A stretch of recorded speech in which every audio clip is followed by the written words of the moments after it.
dibantah oleh Al-Quran. Wa ma qataluhu, mereka tidak membunuhnya.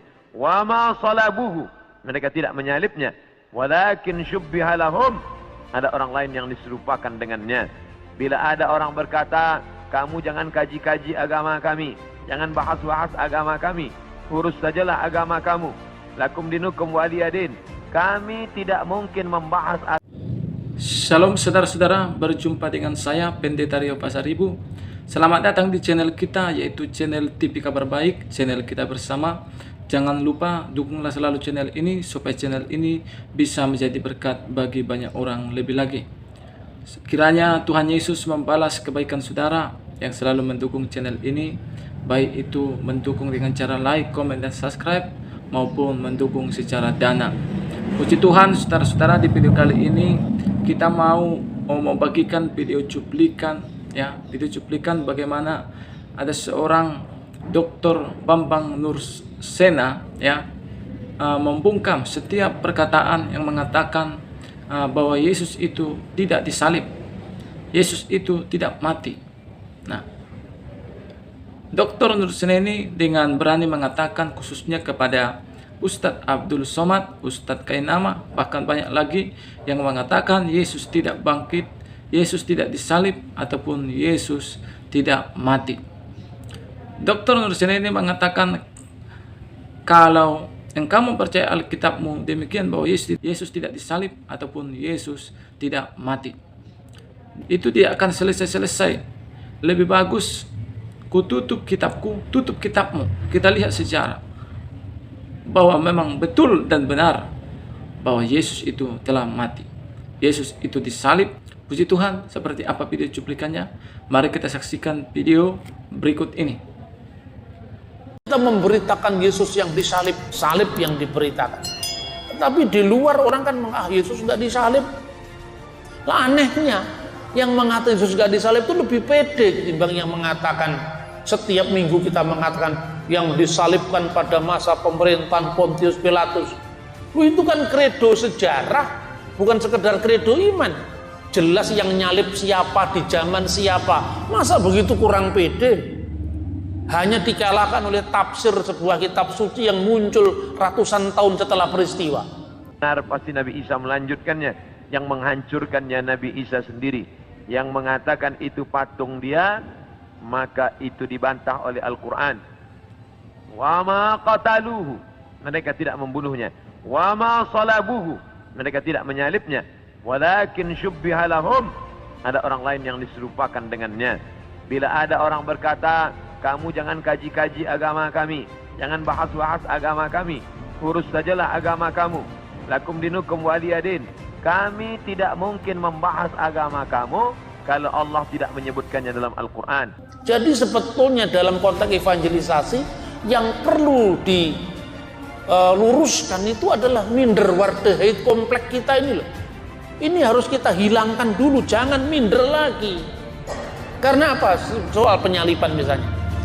Saya sering membuat ungkapan-ungkapan yang mungkin bagi orang lain itu tidak enak, tapi itu sekedar mengagetkan orang. Saya bilang, Yesus nggak disalib, Pak. Ya sudah, terserah kamu kalau kamu mengakui Yesus nggak disalib. Tapi itu kan kitab sucimu, atau lebih tepat tafsir kitab sucimu. Nah terus kalau menurut Injil, Yesus disalib. Lah kalau saya ngomong menurut Injil itu keyakinan saya. Kamu ngomong menurut Quran itu keyakinan kamu, yang nggak selesai. Oh, memang keyakinan diadu keyakinan. Sekarang berani nggak kamu tutup kitabmu, saya tutup kitab saya?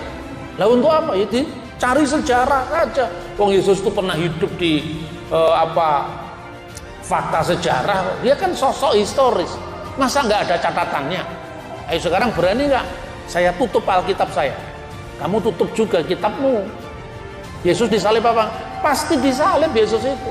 Itu catatan sejarah. Makanya ketika saya ngomong begini, saya tidak pernah mau debat teologis. Karena debat teologis nanti kalau keliru ngomong masuk penodaan agama. Iya kan? Karena kita ngurusi kitabnya orang lain, lebih baik kamu tutup kitabmu, saya juga fair, saya tutup kitab suci saya. Yesus pasti disalib. Mau marah nggak bisa sama saya. Memang faktanya Yosefus bicara penyaliban Yesus. Hanya berjarak 50-an tahun dari peristiwa. Kemudian Cornelius Tacitus bicara penyaliban Yesus. Itu seorang senator Roma dan ahli hukum Roma. Yesus disalib. Nah, yang seperti ini sudah. Jadi ada banyak hal yang menurut saya dalam agenda evangelisasi itu paradigma kita harus kita ubah. Yang pertama, kita jangan minder. Karena orang yang suka mengejek kita lebih tidak pasti. Saya sampaikan, yang disalibkan pada masa pemerintahan Pontius Pilatus itu bukan dunia antah berantah, datanya ada, iya kan? Nah, hal-hal yang lain, soal Tritunggal, soal apa keilahian Kristus, itu rata-rata orang memahami karena Tuhan disamakan dengan fisik matematika. Orang mengatakan Bapa, Putra, dan Roh Kudus 1 tambah 1 tambah 1 sama dengan 3.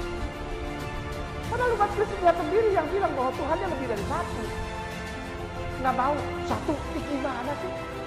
Allah Bapa, Allah Anak, Allah Roh Kudus 3, enggak 1. Pelan-pelan ya. Allah Bapa itu berapa? 1. Allah Anak ini berapa? 1. Allah Roh Kudus 1, jadi 3 dong. Enggak, 1. 1 tambah 1 tambah 1, 1. Anak SD kelas 1 nggak ada kelas, bos. Nggak ada yang kelas. 1 tambah 1 tambah 1, 1. 3, orang dia sendiri yang bilang. Yesus duduk, Tuhan di sebelahnya. Gimana 1? Itu kan 1 tambah 1 tambah 1. Sekarang kamu kalikan aja sekarang. 1 kali 1 kali 1 sama dengan berapa? Kamu kalau baru hitung tambah-tambahan tuh baru belajar menghitung. Perkalian lebih tinggi daripada penambahan. Kalau tak terhingga tambah tak terhingga tetap tak terhingga gitu loh. Ada banyak hal logika yang dimainkan dalam konteks mengejek iman Kristen. Dan ketika saya menyampaikan pembelaan terhadap iman kita, tidak ada penodaan agama di situ. Itu hak kita yang disalahpahami kita apabila iman kita, itu loh saudara-saudara. Jadi menurut saya kalau penginjilan itu bisa dilakukan dengan cara taat hukum, aman, ramah budaya, kenapa kita harus nyerang-nyerang agama orang? Ketika agama kita disalahpahami, saya malah seneng karena waktu saya untuk menyampaikan kebenaran. Tapi kalau agama kita, iman kita tidak disalahpahami, ngapain tiba-tiba ngajak ngomong orang lain yang tidak nanya-nanya? Memang saya nanya kamu, saya tidak nanya kamu kok kamu ngomong. Lah mumpung kamu nanya, saya jelaskan. Gitu loh. Jadi segala sesuatu tetap harus disyukuri. Termasuk saya sakit di sini itu pemegang rekor terlama saya. Datang ke wilayah sesama Indonesia kan.